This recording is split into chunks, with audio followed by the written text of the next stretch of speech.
What a mess at the Oxford Union. A highly anticipated debate turned into a total fiasco, with both India and Pakistan pointing fingers and accusing each other of backing out.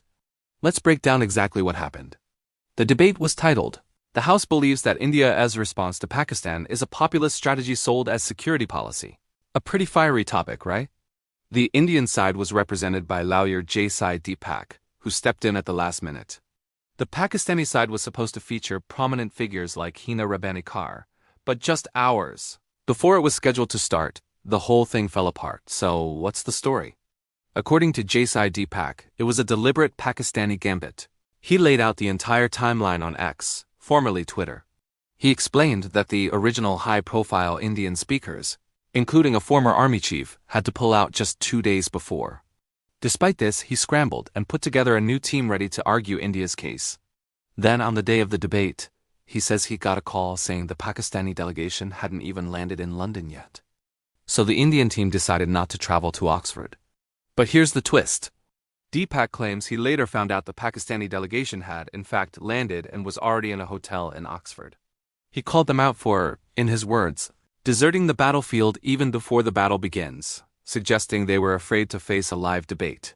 He also heavily criticized the Oxford Union's leadership, some of whom he pointed out were of Pakistani origin, for letting the prestigious institution get, as he put it, dragged in muck. Now, the other side of the story. The Pakistan High Commission in London released a completely different statement. They claimed the Indian delegation withdrew at the last minute, handing a walkover to the Pakistani side. They spun it as India lacking the confidence to defend its security policies in a neutral academic setting. So you have two totally contradictory narratives. The Indian side says Pakistan faked a travel delay to avoid the debate. The Pakistani side says India got cold feet and pulled out.